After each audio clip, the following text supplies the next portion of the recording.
வணக்கம்.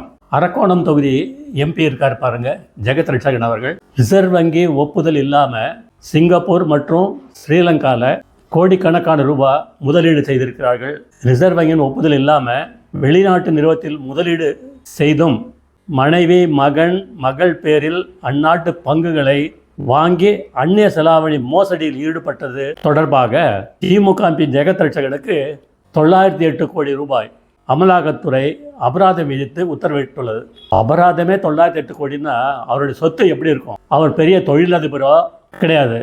மதுபான ஆலைகள், மருத்துவ கல்லூரிகள், இன்ஜினியரிங் காலேஜஸ், ஆங்கில பள்ளிகள் இதெல்லாம் நடத்திட்டு வர்றாரு.